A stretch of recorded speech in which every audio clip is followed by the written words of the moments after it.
Ya. A'udzubillahi minasyaitonirrajim. Bismillahirrahmanirrahim. Assalamualaikum warahmatullahi wabarakatuh. Alhamdulillahirabbil alamin wa bihi nasta'in ala umuri dunya waddin wassalatu wassalamu ala nabiyyina Muhammadin wa ala alihi wa ashabihi ajmain. Il ghafur rabbana inna amanna faghfir lana dzunubana wa qina adzabannar. Ya alimullah ma'alimna ma yanfa'una wanfa'na bima 'allamtana wazidna ilma wa arana al-haqqa haqqa warzuqna ittiba'ah wa arana al-batila batila warzuqna ijtinabah. Rabbana zidna ilman warzuqna fahman warzuqna tayyiban wa amalan mutaqabbalan. Ya ghafur rabbana inna amanna faghfir lana dzunubana wa qina adzabannar. Amma ba'd. Alhamdulillah, segala puji adalah milik Allah, Tuhan semesta alam yang telah menciptakan kita, dan karena rahmat dari Allah kembali kita berjumpa di channel iDream TV dalam program Keluarga Muslim, ya, di mana insya Allah kita akan belajar tentang bagaimana, ya, mewujudkan rumah tangga yang sakinah, penuh dengan ketentraman, mawaddah penuh dengan cinta, warahmah penuh dengan kasih sayang.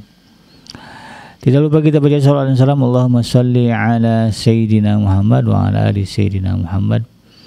Assalamualaikum ayuhan Nabi wa rahmatullahi wabarakatuh.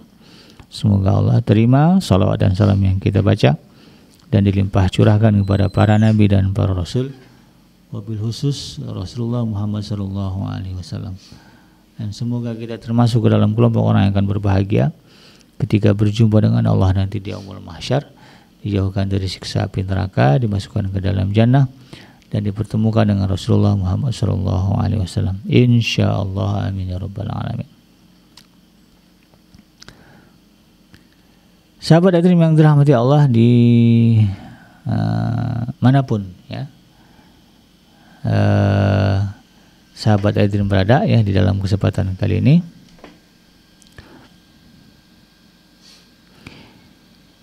di dalam program keluarga Muslim, saya ingin mengangkat tema tentang kebahagiaan pasangan adalah kebahagiaan keluarga.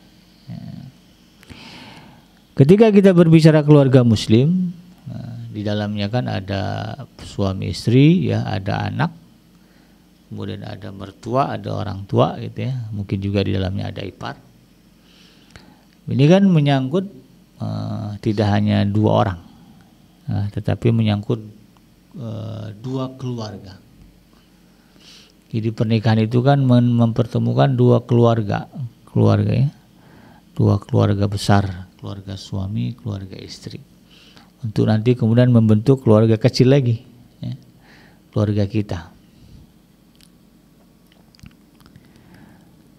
Nah, ketika kita berbicara kebahagiaan keluarga, ya, bahwa kita ingin berada di tengah-tengah keluarga yang bahagia, ya, kita abaikanlah, ya, keluarga besar kita, ya, kiri kanan suami istri, kita bicara keluarga kecil kita lah. Di dalamnya ada anak, di dalamnya ada kita, ada anak, ya, plus nanti ada orang tua atau mertua kita, ya. Ini aja dulu lah, ya, suami istri, anak, kemudian mertua, orang tua, ya, 5 individu, ya. Kalau anaknya banyak, ya, tinggal dijumlahkan saja. Nah, ketika kita berbicara keluarga kita, keluarga inti kita, tentu kita berharap, ya, di dalam keluarga inti kita ini lahir kebahagiaan. Ya, bahagia itu kan bahasa mudahnya happy, ya, gembira, ya, keceriaan.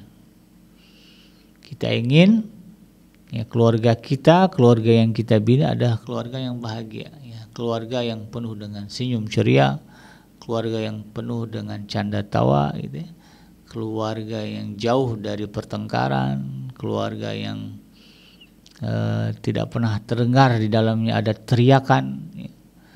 Atau juga keluarga yang dalamnya tidak pernah ada perang dingin, ya, memang sih nggak teriak-teriak tapi perang dingin, gitu, ya, diem-dieman. Ya, sama-sama menyiksa juga, itu. Jauh dari itu. Kita maunya pulang ke rumah, ya, suami, ya, bahagia, ya, istri pulang ke rumah bahagia, ya, anak pulang ke rumah dari sekolah dari mana-mana bahagia. Betul-betul, ya, kita punya merasakan slogan, kalau Rasulullah bilang kan baiti jannati, ya, rumahku surga bagiku. Artinya di situ kebahagiaan terasa. Dan rumah menjadi tempat yang dirindukan. Ya, nggak bisa lama-lama di luar. Ya, kalau main keluar itu nggak betah, ya, pingin segera pulang ke rumah. Ya, anak-anak kita ya nggak suka di rumah orang dia, ya. Walaupun bagus apa, dia tetap lebih senang di rumah sendiri. Karena kan fenomenanya ada, ya, suami-suami, yaitu istri-istri, ya, atau mertua-mertua, ya, atau anak-anak kita yang kemudian tidak betah di rumah sendiri, ya, lebih senang di tempat lain. Dia lebih merasakan kenyamanan di tempat lain. Ya, kenapa itu terjadi? Ya, itu tadi, ya, karena dia tidak merasakan kebahagiaan di rumah sendiri. Nah, ini yang kita tidak mau. Yang kita inginkan justru apa? Ya, anggota keluarga kita, ya, merasa bahagia ketika berada di rumah kita. Nah, dalam hal ini sahabat Adrim yang dirahmati Allah, ya, karena keluarga kita ini tumbuhnya dari kita, ya, tumbuhnya dari kita, ya, kita sebagai suami dan kita sebagai istri. Nah, maka kemudian yang menjadi pangkal kebahagiaan keluarga itu adalah kita sebagai suami dan istri. Nah, ini yang kemudian harus dipahami dan disadari. Ketika kita ingin membentuk keluarga kecil bahagia, katakanlah begitu, ya, maka yang harus kita pahami dan kita sadari bahwa kebahagiaan itu kunci utamanya, sumber utamanya ada pada kita sebagai suami dan istri. Ketika kita sebagai suami dan istri merasa bahagia, maka insya Allah kebahagiaan itu akan menjelma, menular, menjangkiti anggota keluarga yang lain. Apakah itu anak, apakah itu mertua, apakah itu orang tua kita, atau mungkin di situ ada ipar kita. Insya Allah, ya, itu akan menjangkit. Karena itu kemudian, ya, di dalam surah yang biasa, ya, disebutkan, ya, terkait dengan pernikahan, ya, di dalam surah Ar-Rum, kan,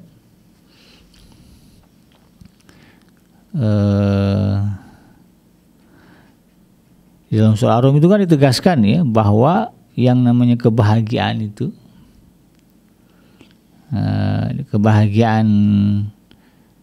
kebahagiaan seseorang, ya,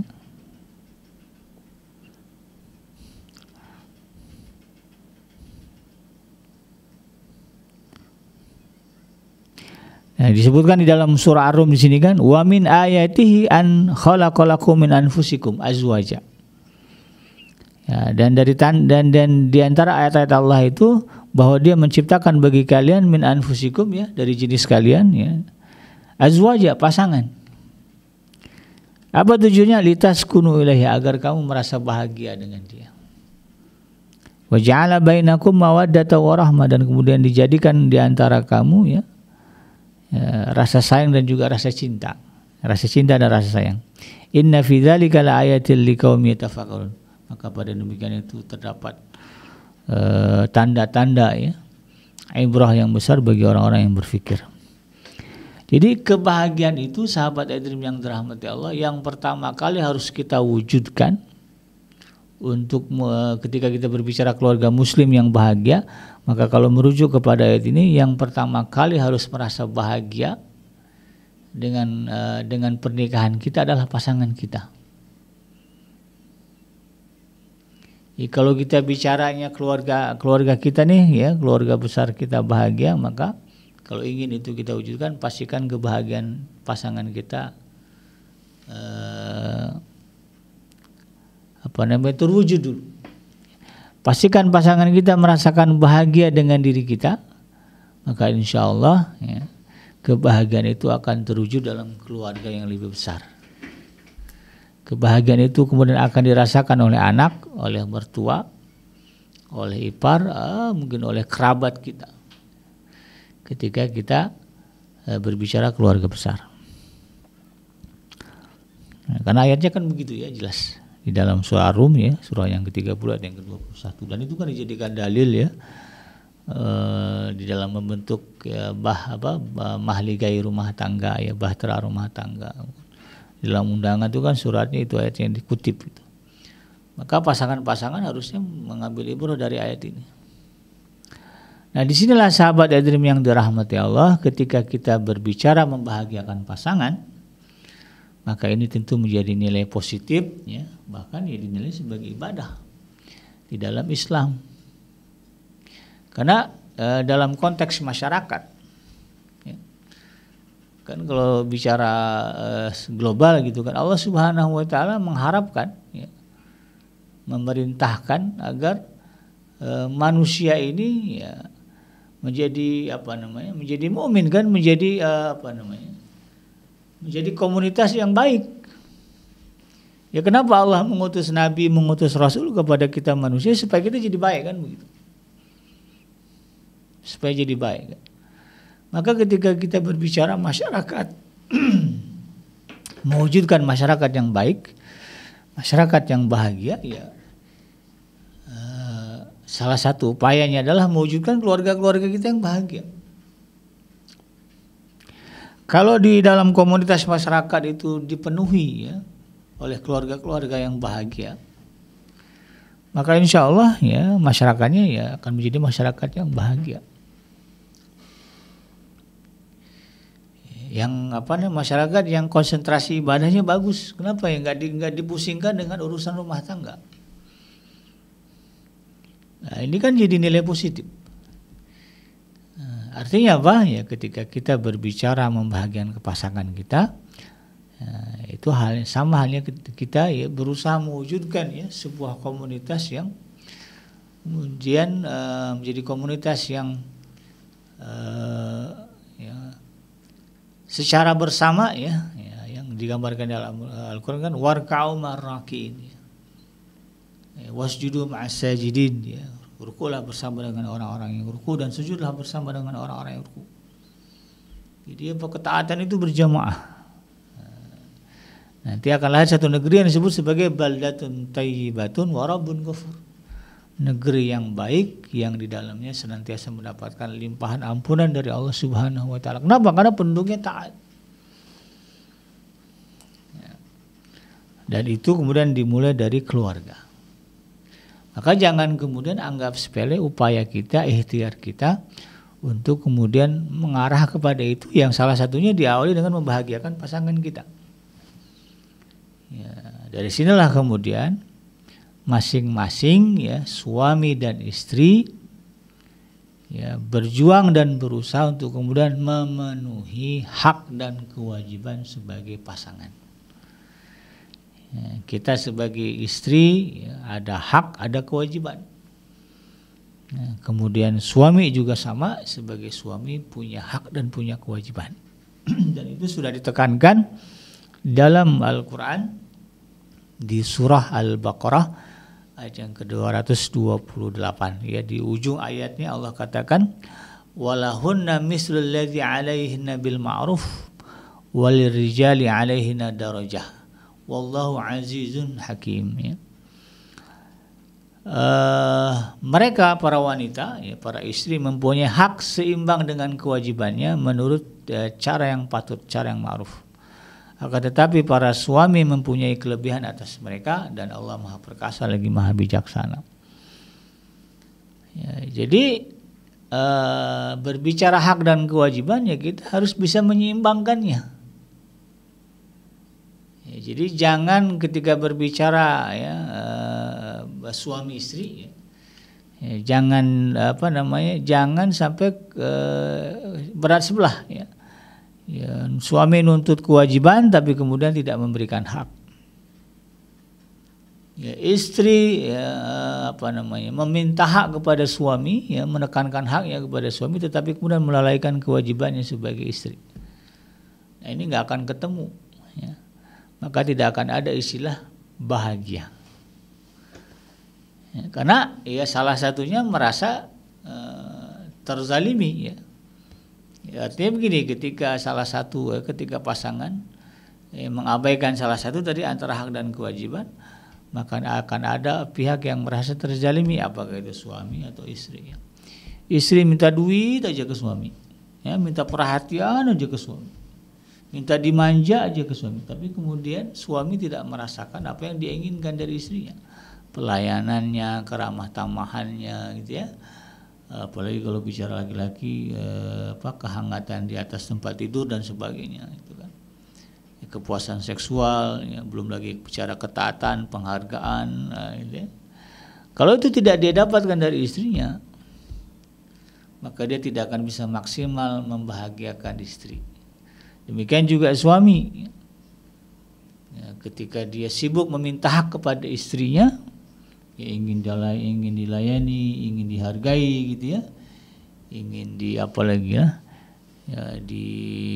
servis, ya, semuanya, tapi kemudian dia melalaikan kewajibannya kepada istrinya. Jangan harap kemudian istri bisa maksimal membahagiakan dirinya sebagai suami.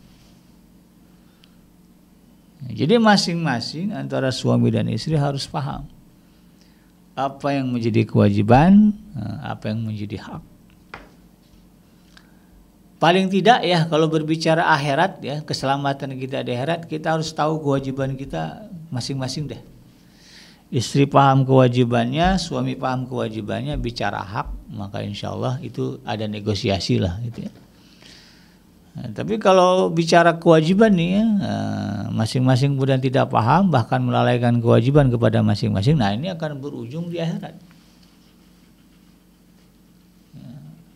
Sengketanya nanti di akhirat. Di dunia mungkin nggak ada masalah sepertinya, gitu. Tapi di akhirat nanti nggak ada orang yang akan menyia-nyiakan peluang untuk menuntut orang lain. Sekecil apapun peluang itu dia akan cari, dia akan penuhi. Apalagi kalau kemudian ya keselamatan di akhiratnya tidak terjamin. Ya nggak pas, ini saya masuk surga apa neraka nih, maka dia akan cari gimana caranya biar bisa masuk surga. Ya, ketemu suami sendiri, ketemu istri sendiri, ketemu anak sendiri, kalau memang ada kewajiban yang tidak terpenuhi ya dituntut udah. Makanya kan di dalam surah Abasa itu kan dijelaskan, yauma yafirul mar'u min akhihi wa ummihi wa abihi wa sahibatihi wa bani. Akan ada orang-orang yang kemudian mengelak untuk bertemu dengan orang-orang dekat mereka, ya, apakah itu bapak mereka, orang tua mereka, ibu bapak mereka, ya, saudara, teman karib, pasangan, anak-anak, dia nggak mau ketemu. Karena apa? Itu tadi ya, bicaranya adalah hak dan kewajiban ketika di dunia. Nah itu mengalami persoalan, ya, ada masalah berkaitan dengan hak dan kewajiban ketika sama-sama hidup di dunia dan ya, berada di dalam atap yang sama. Nah ini yang kemudian kita harus pahami dan sadari. Nah, ya. Jadi dalam hal ini ya masing-masing lah ya, suami paham, istri paham. Dan memang kan Islamnya begitu ya, seimbang ya, ketika berbicara kewajiban kepada suami, kewajiban kepada istri. Allah menjelaskan apa yang harus suami penuhi, Allah juga menjelaskan apa yang istri wajib penuhi. Kalau keduanya suami istri ya mentaati itu, ya, memenuhi itu karena Allah, maka sebagaimana disebutkan di dalam surah Al-A'raf misalnya, sahabat hadirin yang dirahmati Allah, ya, surah Ar-Ra'd ya. Surah Ar-Ra'd ini surah yang ke-13 ya. Di dalam surah Ar-Ra'd ayat yang ke-13, ayat yang ke-29. Ayat yang ke-29-nya disebutkan di ayat yang ke-29, alladzina amanu wa 'amilus shalihati tuba lahum wa husnu ma'ab. Dan orang-orang yang beriman kepada Allah. Nah, ini dalam konteks pasangan suami istri ya. Ketika suami itu posisinya benar imannya, ya, suami beriman kepada Allah, istrinya juga beriman kepada Allah, ya, sama-sama hamba Allah. Wa 'amilus shalihat, lalu kemudian mereka mengerjakan kebaikan-kebaikan. Maka berbicara kebaikan-kebaikan yang paling dekat dalam konteks suami istri adalah hak dan kewajiban. Ya, masing-masing berjibaku untuk memenuhi hak dan kewajiban. Suami memenuhi kewajibannya sebagai hak istrinya, kemudian istri juga memenuhi kewajibannya sebagai hak suaminya. Masing-masing berusaha melakukan itu, kan bagian dari amal saleh. Apa kata Allah Subhanahu wa taala? Tuba lahum wa husnu ma'ab. Maka bagi mereka kebahagiaan. Wa husnu ma'ab, dan tempat kembali yang baik. Tuba lahum, ya. Maka kebahagiaanlah bagi mereka. Jadi makanya wajar kalau kemudian Nabi mengatakan baiti jannati. Nabi kan merasakan itu, bahwa kehidupan rumah saya itu ya seperti surga. Surga itu fitrahnya, ya, sunnatullahnya adalah apa? Diberikan oleh Allah bagi orang-orang yang beriman dan beramal saleh. Nah, ayatnya kan begitu, innallazina amanu wa amilus shalihat lahum jannatul firdausi nuzula, misalnya. Ya, bagi orang-orang yang beriman dan orang-orang yang beramal saleh, bagi mereka surga firdaus, ya, sebagai tempat tinggal. Dan banyak ayat-ayat yang menyebutkan bahwa surga itu akan didapatkan oleh orang yang beriman dan beramal saleh. Maka dalam konteks keluarga, ya, suami istri, ya, yang terkecil dalam keluarga adalah bagaimana kemudian kita berjuang untuk menjaga jangan sampai kewajiban kita terhadap pasangan kita kemudian kita lalaikan. Ya. Tapi kita berjuang, kewajiban kita terhadap pasangan kita penuhi, baik dari segi jasmani maupun rohani. Ya, artinya begini, jangan sampai suami hanya mementingkan kewajiban-kewajiban berkaitan jasmani, ya, make upnya dikasih, gitu ya, skincare-nya, makan minumnya terjaga, bajunya semua, tapi kemudian tidak bisa memenuhi hak rohaninya. Istrinya dibiarkan saja tidak mengaji, dibiarkan saja tidak sholat. Ya, kan yang benar kan harusnya istri diajak ngaji, ya, cari tempat pengajian. Ayo bunda, ayo adek, ya, dek kita ngaji dek, ya, ngaji bareng, gitu kan. Nah, sehingga kemudian solehnya soleh bareng, gitu kan, baiknya baik bersama. Ya, jangan bukan suaminya aja atau istrinya aja, tapi dua-duanya. Nah, kalau misalnya itu, ya, yang terjadi, ya, maka insya Allah sebagaimana janji Allah tadi, ya, innallazina amanu wa amilus shalihat tuba lahum wa husnu ma'ab. Di dunia nanti Allah akan jamin kebahagiaannya.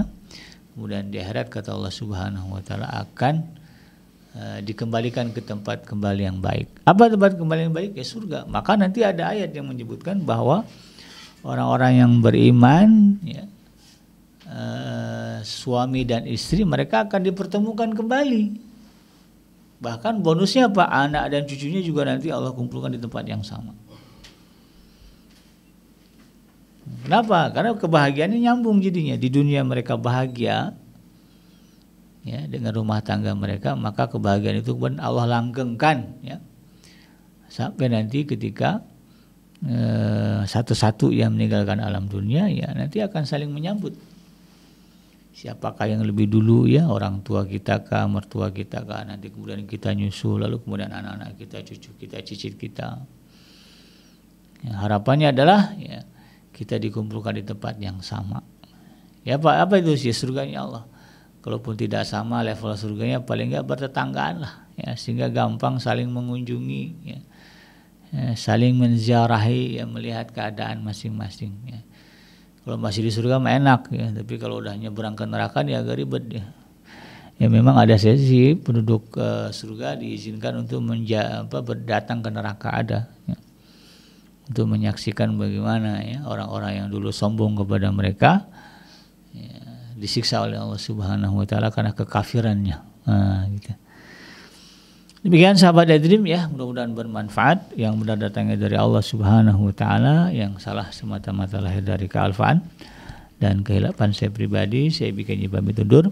Hasbiyallahu la ilaha illa huwa alaihi tawakkaltu wa huwa rabbul arsyil azim. Subhanaka Allahumma rabbana wa bihamdika asyhadu an la ilaha illa anta astaghfiruka wa atubu ilaik. Walhamdulillahirabbil alamin. Wassalamualaikum warahmatullahi wabarakatuh.